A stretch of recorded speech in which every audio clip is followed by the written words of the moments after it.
Begging, whining, and jumping at the dinner table can quickly turn dinner time into a frustrating time. It's easy to really get frustrated and scold our dogs when this happens, but this is not the best way to solve an issue. Now, we chat to Canine Behaviourist Sabrina Taljaard on how exactly is the best way to teach our dog table manners.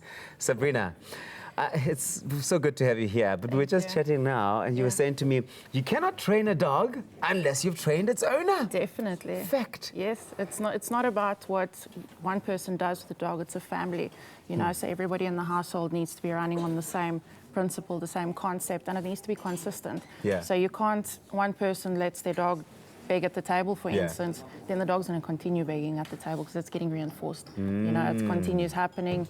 If a varied rate of reinforcement is the highest rate of reinforcement, so which means if it occasionally gets reinforced, he's just going to carry on doing it. Yeah, but you know, when dogs see food, they always come running, and everyone will tell you they've seen this happen many, many times. Why is it so important for us to teach our dogs table manners?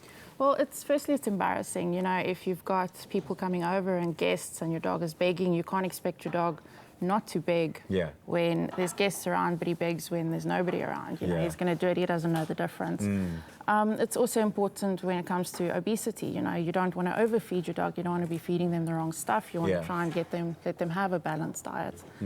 Another thing is table surfing. You know, that's where dogs will steal things off the table, and it's dangerous. We've all had that happen to us at some point, where the dog just arrives and it just runs off, makes off with your drumstick.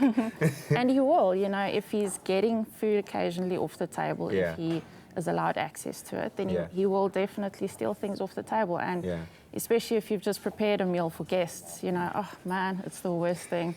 you cannot have him steal your steak. It's You have nowhere to hide. But is this something that all dogs do, or is there a specific type of dog that's more prone to? They will all do it. If they're getting reinforced, they will definitely beg at the table. They will steal your stuff. Yeah.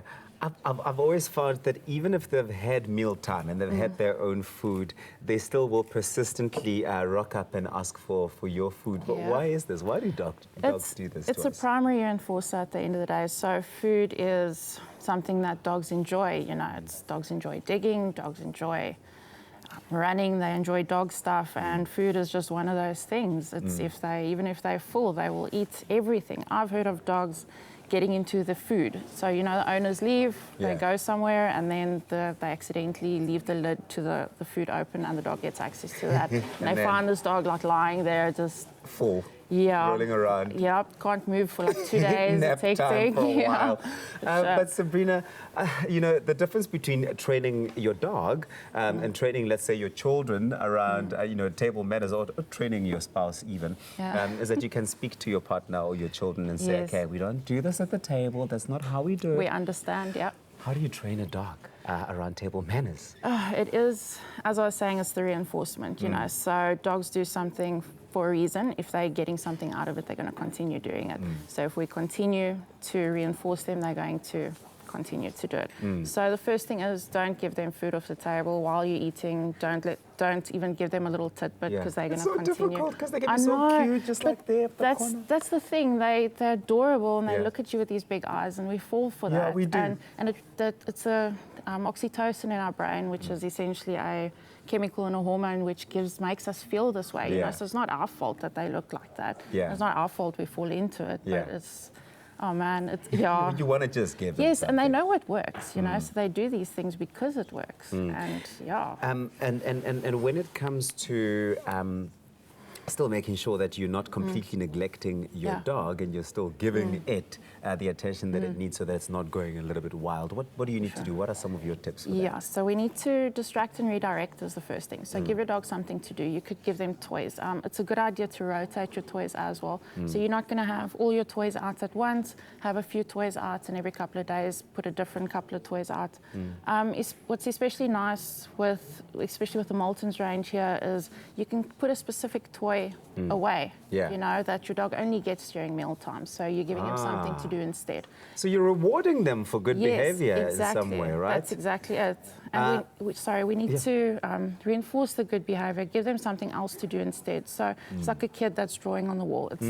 it's not bad that you're drawing, it's just don't draw on the wall, draw on the piece of paper. And it's the same thing with the toys. So don't beg, play with the toys instead, do something else. And they've got a whole spread of really Marltons. I mean, these are really cute, and it's, like you said, it's the distraction. It's not that they're hungry when they come and bug you by the table for table manners. It's sometimes that they need something else to be doing and something else to be focusing on. And this spread over here looks like it would keep your dog busy for a good amount of time. Definitely.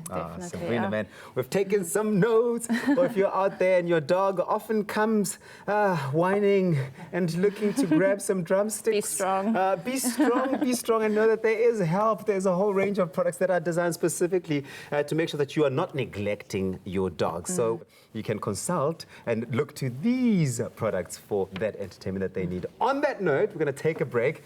Something for me and Sabrina to chat about is exactly how to get into honing that training of our dogs. We'll see you in a bit.